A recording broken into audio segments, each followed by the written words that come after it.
thing was bowed as hell out of there, wasn't it? It's gonna have to get a straight edge on that tile. All right, so this job just keeps getting better and better. So one thing with these old homes, this is old plaster walls, or a combination of plaster and drywall.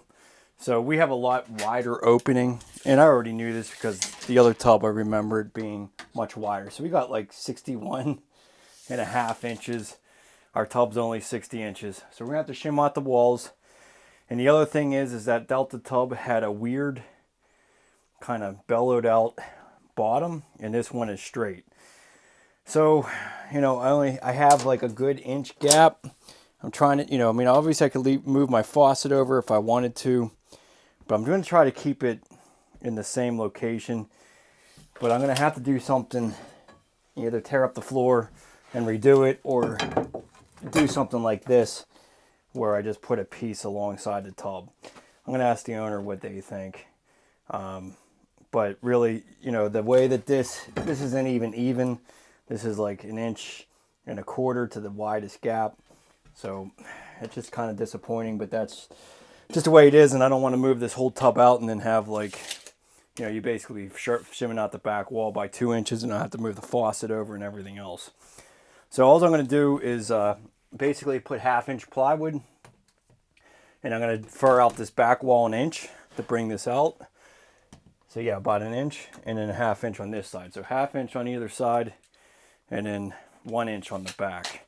And the other thing you want to pay attention to at this stage is evaluating, because you don't, I mean, you can keep putting this back in, and we're going to have to put the tub back in again to address where the actual ledger board is going to be.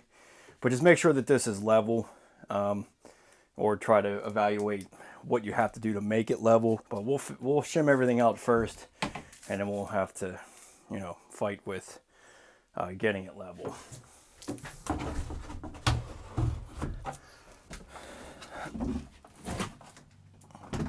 Okay, so we're going to add another stud in this corner because there wasn't really a lot here, and once I move this wall out 1 inch, I'm not going to have a whole lot to work with.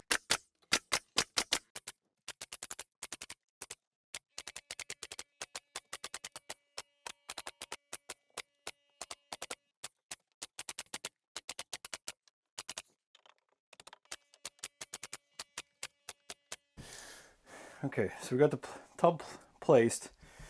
So they have these feet on here. So you just want to kind of walk around, make sure this thing isn't moving. For one, make sure that the floor is somewhat level. So that feels pretty good to me. Everything's kind of sitting right. So you just want to put a level on this and make sure that every angle is level. And we're looking pretty good. So maybe even just check the 4-foot level on the back, and then on the front tub rim we're looking pretty good. So if everything's level, then you can just go ahead and mark your flange, and then we're going to measure down for our support. So we're going to take this out again and put that ledger board down. So we're going to measure down for that ledger board. That's the only thing you need, is just on this back area is a ledger board on the back. And I do want to note one thing, if you come over here. So one thing is I left out the stud here. I'm going to be putting another stud for this to anchor into. And the reason is because this tub can kind of go into the cavity for me to pull it out. If you have framing right here, you're going to have to cut it out in order to get the tub out. Okay, so a tub flange is not all uniform. So you're kind of guessing of how thick this is. So we marked that line, and we're going to try to make it the thickness. Try to gauge it, and we're going to have to put the tub back in to test it and make sure it's sitting right. So we got like 1.75 inches. Yeah, it looks like about 1.75 inches. You have to measure that though, because every one of these are a little bit different. The fiberglass can be thicker in some areas than others. So yeah, 1.75 inches should work. Okay, so we'll just measure down 1.75 inches.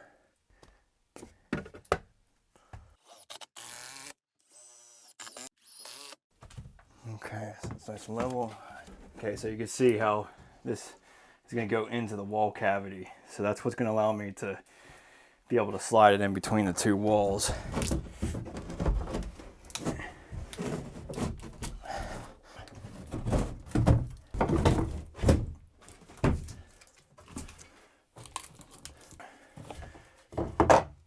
Make sure this is sitting level.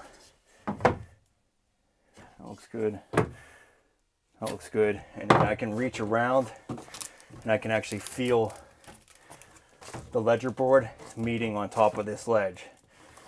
So that's perfect. And I make sure, you know, step in the tub, make sure nothing's moving. And those blocks are right where we are. So we got enough levelness that we don't have to do a mortar bed on this.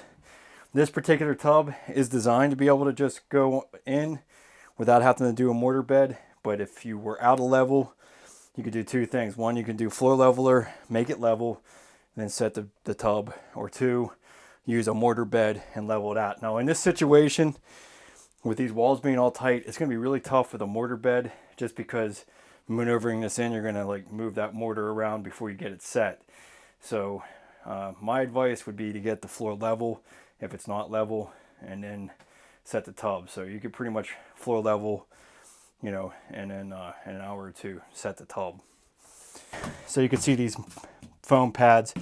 This is what it's resting on the floor and, you know, keeping that tub set. But if you were on level, just get enough mortar under here, and as long as you have support underneath these foam pads, you'll be in good shape. But it really does make it easy when you have a nice level floor. There's not as much work to do. I'm going to put some just silicone on this ledger board. So this is going to help just kind of secure it in place. Make sure that there isn't any creaking or anything like that. So just put a generous 1/4 inch bead on here, and that'll help secure that tub in place.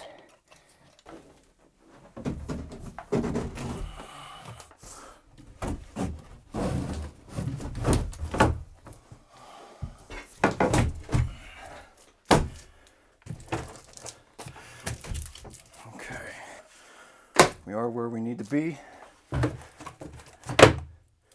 Everything's level. That looks pretty good. And that looks pretty good. Okay, so pilot bit, 1/8 inch bit. Use some galvanized screws.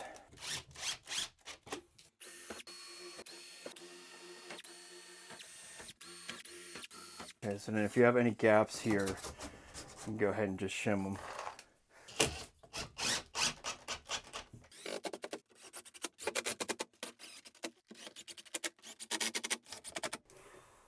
Pretty level.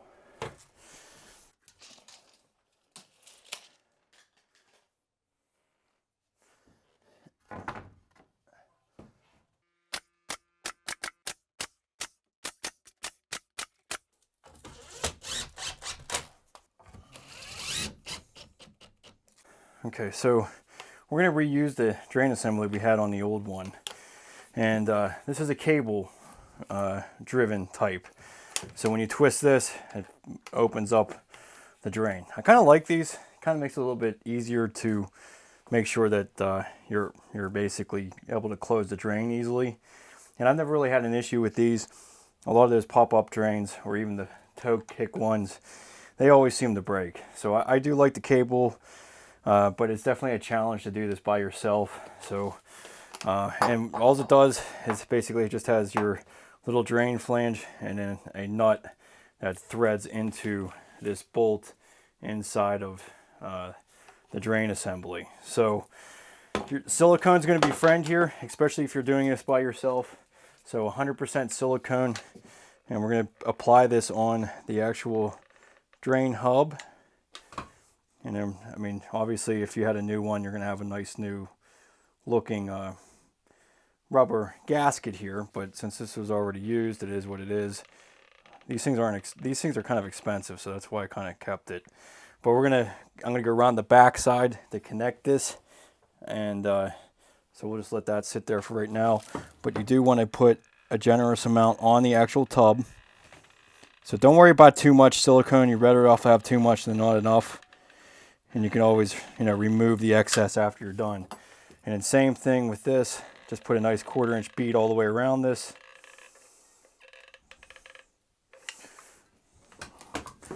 And then we'll just set that there for now. So you can see how that's oozing out of there. That's what you want to see. And then what we're going to do is basically try to connect this from the back side of the tub. Okay, so all I'm going to do is reach under here.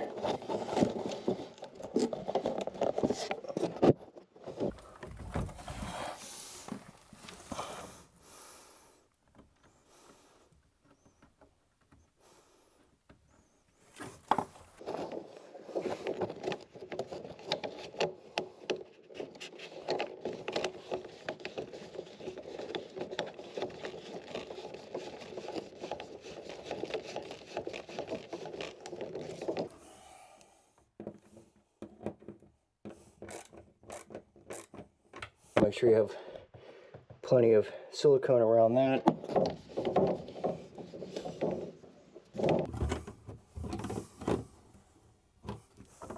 Okay.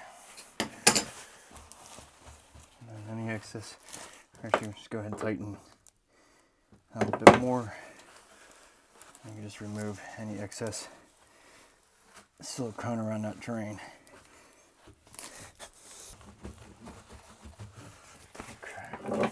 Just has a little thing that slips in here, and this just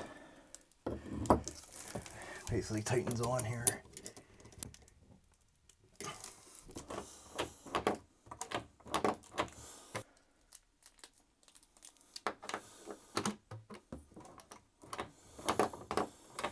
Okay.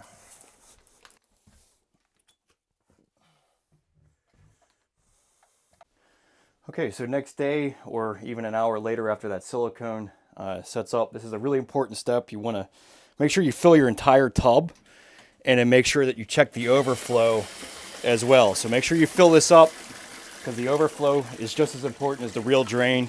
You want to make sure that you don't get any leaks. So pay attention right around here, make sure nothing's leaking. You know, with that all silicone there, you should be in good shape. And then if you have access below, obviously you can check everything below here, make sure nothing's leaking. But right now that's all draining through that overflow. So that really makes you feel confident with the installation. Okay, so we got everything tested. Now you can just twist, this just twists up and pulls the drain up, and you can let it go. So I hope those tips helped you out on installing a jacuzzi tub. We're going to be much better off with this solid constructed tub. Be sure to check out my other video on an American Standard tub that I really recommend. But, you know, do your research. Make sure you're getting something that's of high quality, because this bathroom should last 20, 30 years, no problem. And it's just a matter of getting a good quality material. So give me a like on this video, and I'll see you in the next video. Thanks so much.